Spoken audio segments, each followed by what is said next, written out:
Hello everybody, San here, engineer, MBA, and investor. And in today's video, I want to talk about why Palantir is misunderstood by investors. I think it's a very, very important topic to talk about when it comes to Palantir.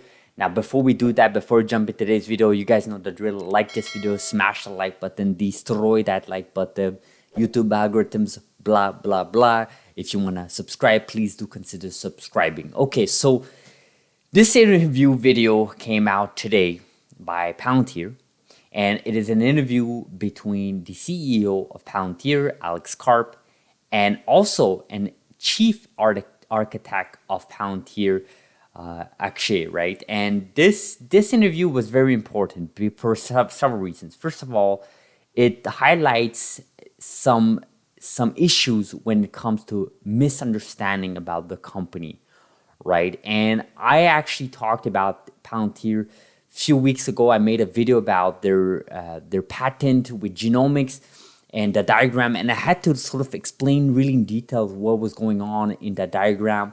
And even myself, I come from the software engineer world, and my day job is working B2B.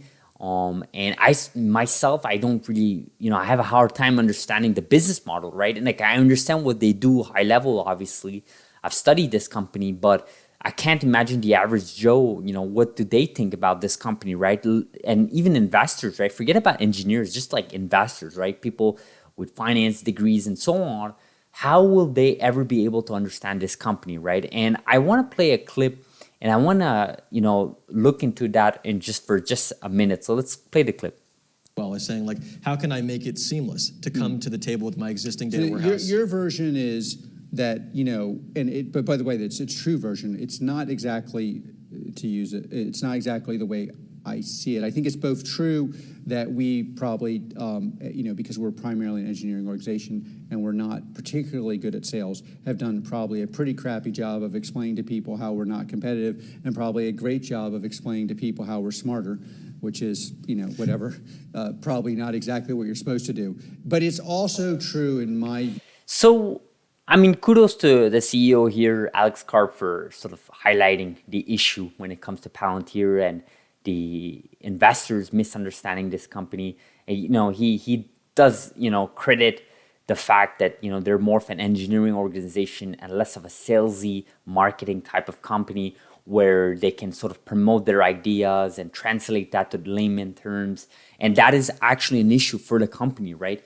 I think part of any software company is making sure that, one, you have the engineering background to make things work, obviously, which Palantir clearly has. Especially consider their background history with all the products they have, with partnerships they have with government agencies, institutions, airline industries, and so on. But then the next step, in my opinion, is to be able to communicate that with the world, right? And I feel like Palantir is very weak in that. I think I think there are several reasons why. I think software as a whole, as itself, is a very complex topic. When you start talking about B2B software, you're talking about databases. This is what they talk about in this interview, right? Relational databases, obviously, SQL, talking about data lakes and so on, data sources. And although for me, as a software engineer background, I sort of, can grasp those ideas. I just can't imagine someone with a finance degree would ever understand these details, right? And they could, I guess they could spend some time, those finance background individuals spend some time understanding what a SQL mean, what data lakes mean, where Snowflake, all those terms come into play. What does it actually mean? And then when you start talking about ontology, which is a component that Palantir offers, I think the chief architect goes over this topic here on the ontology part, and I think this is what I want to boil this video down to.